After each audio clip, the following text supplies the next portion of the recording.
Ngayong bahagya ng nakawala si Loki, ano na kaya ang susunod na mangyayari? Bali nalaman nga natin sa latest chapter ng manga na tanging posas na lang sa mga paa ni Loki ang natitira. At once na mawala nga ito, tuluyan na siyang malaya pagtapos ng 6 na taon. 6 na taon simula nung matalo siya mismo ni Shanks. So ang unang ang sinambit ni Loki once na makatayo na siya base sa latest chapter, yung kung may paki daw itong grupo nila Luffy sa safety ng Elbaf, dapat daw natanggalin na nila yung huling shackles niya. Yes, sa unang dinig nga natin, parang banta ito para kila Luffy. Pero kung kikilatisin nga nating mabuti itong statement na to, parang may ibang ibig sabihin nga si Loki sa part na to. Hindi kaya itong sinabi niyang pakawalan siya para manatiling safe ang Elbaf, ang ibig sabihin niya kaya dito, siya ang magliligtas sa buong Elbaf? Dahil alam naman natin na bago siya makawala sa shackles niya, nakilala na nga niya yung totoong threat sa Elbaf. At ito nga yung mga Holy Knights. Ito nga yung violenteng umatake sa kanya. Kaya naman mapapaisip nga tayo ngayon kung ito kayang nabanggit ni Loki related sa mga Holy Knights. Sa tingin niya kaya siya lang ang makakatalo at makakapigil sa mga ito na sakupin itong Elbaf? Kung i-analyze nga natin yung mga pangyayari sa latest chapter, magmi-make sense nga itong statement ni Loki. Dahil itong ipinakita ngang mga nightmare monsters di hamak na mas malalaki kesa sa mga normal na giants. At dahil nga sa ang lineage ni Loki, isa siyang ancient giant at kapansin-pansin naman na di hamak na mas malaki siya kesa sa mga normal na giants, it makes sense lang na siya ang haharap sa malalaking halimaw na to. Sa tingin ko nga ito yung unang gagawin ni Loki once na makawala na siya sa posas niya. Ang harapin itong malalaking halimaw na to. Dahil magandang way nga rin ito kay Oda para ipakita niya sa atin kung ano ba talaga ang kayang gawin ni Loki. Ipapakita sa atin ni Loki kung gaano siya kalakas at kung bakit siya dinidescribe bilang unstoppable force.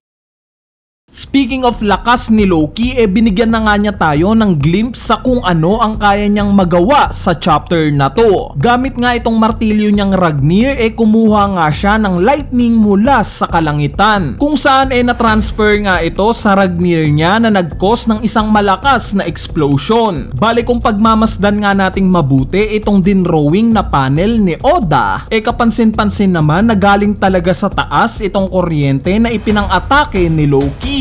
Pero may napapansin ba kayong nawawala sa panel na to? Yes guys, nawawala nga itong malaking espada na nakita natin sa mga recent chapters. So I suspect na itong malaking espada na to hindi lang pala ito design na nandito sa Elbaf, bagkos meron itong purpose. At ito nga yung pagiging lightning conductor neto. Sa mga hindi nakakaalam, sa totoong buhay nga may mga lightning rods kayong makikita sa matataas na building. Ang purpose nga nito lightning conductor. Sila nga yung nag-a-assist sa mga building kung sakali man at tamaan ng kidlat ang isang structure. So in a sense, mukhang ganito nga rin yung purpose na itong malaking espada na nasa Elbaf. Nilagay nila ito para pang prevent sa pagtama ng kidlat sa Tree of Adam. Makikita naman natin sa panel na to na directly hinigop ng espada itong kidlat na papunta sana sa Tree of Adam.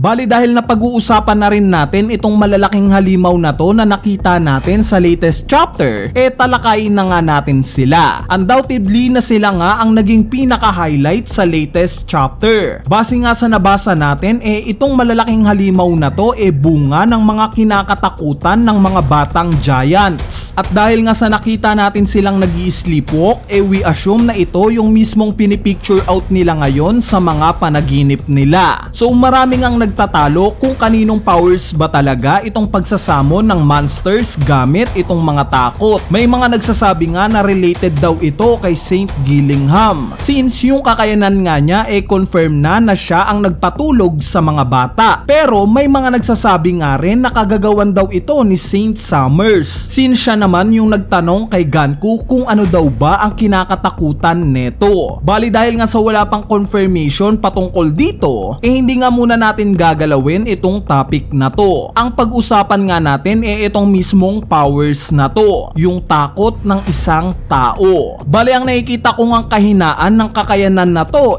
dalawa. At ito nga yung kung either walang kinakatakutan yung taong gagamitan ng powers na to, or kung yung kinakatakutan naman ng isang individual walang kwenta. Ipaliwanag natin, kung yung taong ang walang kinakatakutan gamitan ng ganitong powers, ano kaya ang maisasamon neto? For example, si Jinbei. Isa nga si Jinbei sa possible na walang kinakatakutan, since nakita naman natin during Whole Cake Island arc na ito rin yung problema ni Big Mom sa kanya. Ayaw ngang gumana ng Devil Fruit ni Big Mom kay Jinbei dahil sa hindi ito natatakot sa kanya. Kaya naman ang tanong nga dito kung gamitan kaya si Jinbei ng ganitong powers similar sa mga batang giants, may maisamon kayang creature o wala. Ang ikalawa naman kung yung walang kwenta ang kinakatakutan ng isang tao. Ang gawin naman nating example si Sanji. Paano kung yung kinakatakutan ni Sanji hindi halimaw, bagkos itong mga Okama ng Kamabaka Kingdom, dahil nakita naman natin kung gaanong trauma yung inabot niya sa mga ito during time skip. Ganitong mga creature kaya ang maisasamon once na gamitan si Sanji similar sa ginawa ng mga Holy Knights. So yan na nga ang take ko sa kakayanan na to ni Saint Gillingham o ni Saint Summers.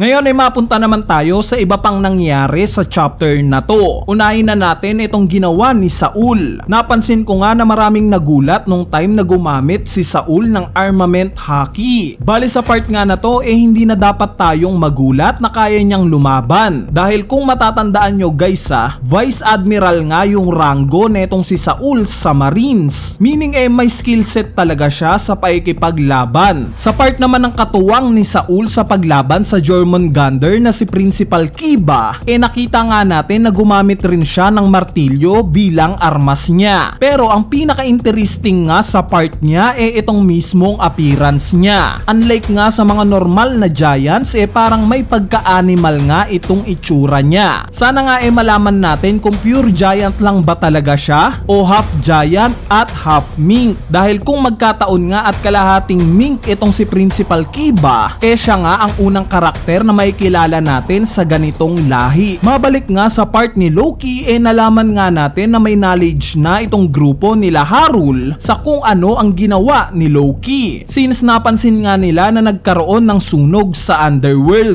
Meaning at some point sa mga susunod na chapters, makikita na rin nating sasali sa gulo itong iba pang miyembro ng Straw Hat Pirates kasama sila Brogy at Dory. Sa part naman ng itim na Sun God, gagawa na nga lang natin to ng separate video dahil mukhang magandang idea nga ito bilang candidate sa pagkakaroon ng dalawang Sun God. Since yung unang ang Nika na kilala natin merong spear bilang armas niya, at ngayon naman dinidepect itong si Nika na may armas na shield at espada. Meaning possible na totoo ngang dalawa ang Sun God na nag-e-exist, isang masama at isang mabuti.